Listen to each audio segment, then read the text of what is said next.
ಎಲ್ಲರಿಗೂ ನಮಸ್ಕಾರ. Welcome back to my channel Sonu special. ಇವತ್ತು ನಾನು ಸಿಹಿ ಕುಂಬಳಕಾಯಿನ ಉಪಯೋಗಿಸ್ಕೊಂಡು ಹಲ್ವಾ ಹೇಗೆ ಮಾಡೋದು ಅಂತೇಳಿ ತೋರಿಸ್ಕೊಡ್ತಾ ಇದ್ದೀನಿ. ತುಂಬಾ ಚೆನ್ನಾಗಿರುತ್ತೆ ತಿನ್ನೋದಕ್ಕೆ. ಬನ್ನಿ ಹಾಗಾದರೆ ಸಿಹಿ ಕುಂಬಳಕಾಯಿ ಹಲ್ವಾನ ಹೇಗೆ ಮಾಡೋದು ಅಂತೇಳಿ ನೋಡ್ಕೊಳ್ಳೋಣ. ನಾನಿಲ್ಲಿ ಒಂದು ಅರ್ಧ ಭಾಗದಷ್ಟು ಸಿಹಿ ಕುಂಬಳಕಾಯಿನ ತೊಗೊಂಡಿದ್ದೀವಿ. ಇದನ್ನು ನಮ್ಮ ಕಡೆ ಸೋರೆಕಾಯಿ ಅಂತ ಕೂಡ ಕರಿತೀವಿ. ಇದನ್ನು ಮೊದಲನೇದಾಗಿ ಪೀಸಸ್ ಮಾಡ್ಕೋತಾ ಇದ್ದೀನಿ ಚಿಕ್ಕ ಚಿಕ್ಕದಾಗಿ. ಹಾಗೆ ಒಳಗಡೆ ಏನು ತಿರುಳಿರುತ್ತಲ್ಲ, ಈ ತಿರುಳನ್ನು ಕೂಡ ತೆಗೆದಿಡ್ತಾ ಇದ್ದೀನಿ.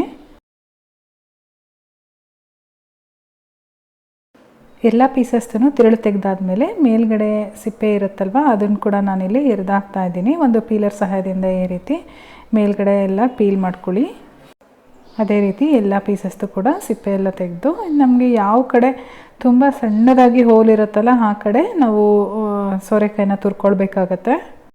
ಅಥವಾ ನೀವು ಸಣ್ಣದಾಗಿ ಕಟ್ ಮಾಡಿಕೊಂಡು ಒಂದು ರೌಂಡು ಮಿಕ್ಸರ್ ಜಾರಲ್ಲಿ ಹಾಕ್ಕೊಂಡು ಪುಡಿ ಮಾಡ್ಕೋತೀನಿ ಅಂದರೆ ಹಾಗೂ ಮಾಡ್ಕೊಳ್ಬೋದು. ಬಟ್ ನಾನು ಚಿಕ್ಕ ಹೋಲಿರುತ್ತಲ್ಲ ಆ ಕಡೆ ಈ ರೀತಿ ಎಲ್ಲದನ್ನು ಕೂಡ ತುರಿದು ಇಟ್ಕೊಂಡಿದ್ದೀನಿ.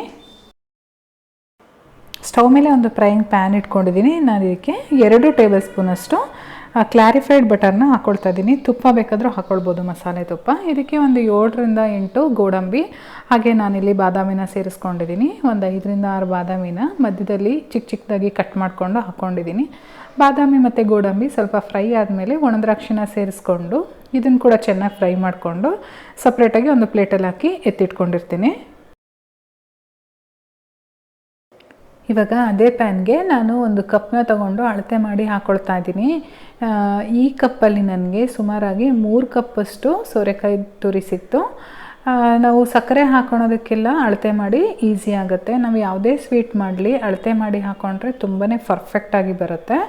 ಇವಾಗ ಮೀಡಿಯಮ್ ಫ್ಲೇಮಲ್ಲಿ ಇಟ್ಕೊಂಡು ಇದ್ರದ್ದು ಹಸಿ ವಾಸನೆ ಏನಿರುತ್ತೆ ಅದು ಹೋಗೋವರೆಗೂ ಸ್ವಲ್ಪ ತುಪ್ಪದಲ್ಲಿ ಹುರ್ಕೊಳ್ಬೇಕಾಗತ್ತೆ. ಏನಿಲ್ಲ ಅಂದರೂ ಒಂದು 3ರಿಂದ 4 ನಿಮಿಷಗಳ ಕಾಲ ಹುರ್ಕೊಳ್ಬೇಕು. ನಾನು ಮತ್ತೆ 1 ಟೇಬಲ್ ಸ್ಪೂನ್ ತುಪ್ಪನ ಹಾಕ್ಕೊಂಡಿದ್ದೀನಿ ಇಲ್ಲಿ. ಅಂದರೆ ನಾನಿಲ್ಲಿ ಕ್ಲಾರಿಫೈಡ್ ಬೆಟರ್ ಅಂದರೆ ಸಪ್ಪೆ ತುಪ್ಪ ಬರುತ್ತಲ್ಲ ಅದನ್ನು ಸೇರಿಸ್ಕೊಂಡಿದ್ದೀನಿ.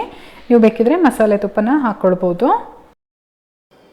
ಚೆನ್ನಾಗಿ ಹುರಿದಿದ್ದಾದಮೇಲೆ ನಾನಿಲ್ಲಿ 1 ಕಪ್ ಹಾಲನ್ನು ಸೇರಿಸ್ಕೊಳ್ತಾ ಇದ್ದೀನಿ. ಯಾವ ಕಪ್ಪಲ್ಲಿ ಅಳತೆ ಮಾಡ್ಕೊಂಡಿದ್ದೀನೋ ಅದೇ ಕಪ್ಪಲ್ಲಿ 1 ಕಪ್ ಹಾಲನ್ನು ಸೇರಿಸ್ಕೊಂಡಿದ್ದೀನಿ.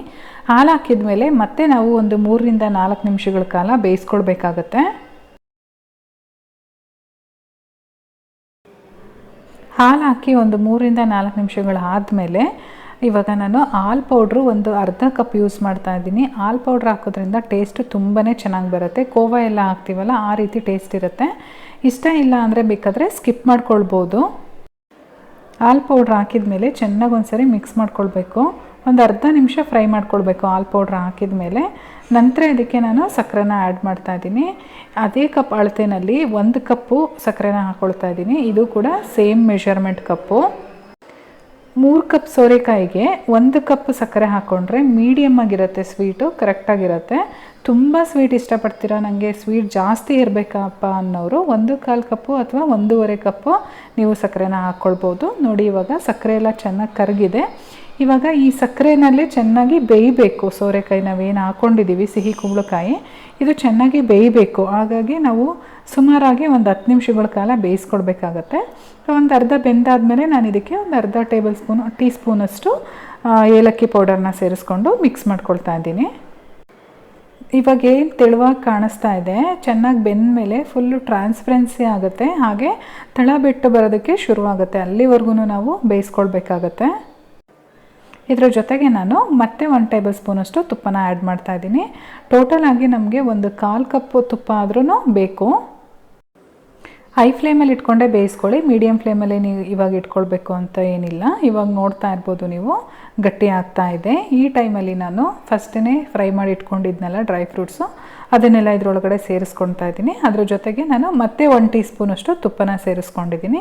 ಇದನ್ನು ಕೂಡ ಚೆನ್ನಾಗಿ ಮಿಕ್ಸ್ ಮಾಡಿಕೊಂಡು ಮತ್ತೆ ಒಂದು 5 ನಿಮಿಷಗಳ ಕಾಲ ಫ್ರೈ ಮಾಡ್ಕೊಳ್ಬೇಕು. ಇವಾಗ ಸಿಹಿ ಕುಂಬಳಕಾಯಿ ಹಲ್ವಾ ಕಂಪ್ಲೀಟಾಗಿ ರೆಡಿಯಾಗಿದೆ. ನೀವು ನೋಡ್ತಾ ಇರ್ಬೋದು ಟೆಕ್ಸ್ಚರ್ ಯಾವ ರೀತಿ ಬಂದಿದೆ ಅಂತೇಳಿ. ಕಂಪ್ಲೀಟಾಗಿ ತಳ ಬಿಟ್ಟು ಬರ್ತಾ ಇದೆ. ಆವಾಗಲೇ ಕಲರ್ ಕೂಡ ನೀವು ನೋಡ್ತಾ ಇರ್ಬೋದು ಸ್ವಲ್ಪ ಟ್ರಾನ್ಸ್ಪರೆಂಟ್ ಆಗಿದೆ. ಇದನ್ನು ಸ್ವಲ್ಪ ಚಿಲ್ ಮಾಡಿ ಸರ್ವ್ ಮಾಡಿ ತುಂಬಾ ಚೆನ್ನಾಗಿರುತ್ತೆ ಅವಾಗ ಟೇಸ್ಟು ತಿನ್ನೋದಕ್ಕೆ. ಬಿಸಿ ಇದ್ದಾವಾಗ್ಲೂ ಚೆನ್ನಾಗಿರುತ್ತೆ, ಆದರೆ ತಣ್ಣಗೆ ಮಾಡ್ಕೊಂಡು ತಿನ್ನೋದ್ರಿಂದ ತುಂಬಾ ಇನ್ನೂ ಟೇಸ್ಟು ಡಬಲ್ ಆಗುತ್ತೆ, ಅಷ್ಟು ಚೆನ್ನಾಗಿರುತ್ತೆ. ಇವಾಗ ರೆಡಿಯಾಗಿದೆ ನಮ್ಮ ಸಿಹಿ ಕುಂಬಳಕಾಯಿ ಹಲ್ವಾ. ನಿಮಗೆಲ್ಲ ಇಷ್ಟ ಆಗಿದೆ ಅಂತ ತಿಳ್ಕೊತೀನಿ. ಇಷ್ಟ ಆಗಿದರೆ ಒಂದು ಲೈಕ್ ಮಾಡಿ, ಹಾಗೆ ಯಾರಿಗೆಲ್ಲ ಉಪಯೋಗ ಆಗುತ್ತೋ ಅವ್ರಿಗೆಲ್ಲ ಶೇರ್ ಮಾಡಿ. ಚಾನಲ್ಗೆ ಇನ್ನೂ ಸಬ್ಸ್ಕ್ರೈಬ್ ಮಾಡ್ಕೊಂಡಿಲ್ಲ ಅಂತ ಅಂದರೆ ಸಬ್ಸ್ಕ್ರೈಬ್ ಮಾಡ್ಕೊಳೋದಂತೂ ಮರಿಬೇಡಿ. ಜೊತೆಗೆ ನನ್ನ ಫೇಸ್ಬುಕ್ ಪೇಜನ್ನು ಕೂಡ ಫಾಲೋ ಮಾಡಿ. ನಾನು ಮತ್ತೆ ಇನ್ನೊಂದು ಇಂಟ್ರೆಸ್ಟಿಂಗ್ ವಿಡಿಯೋ, ಇನ್ನೊಂದು ಈಸಿ ರೆಸಿಪಿಯೊಂದಿಗೆ ಸಿಗ್ತೀನಿ. Thank you.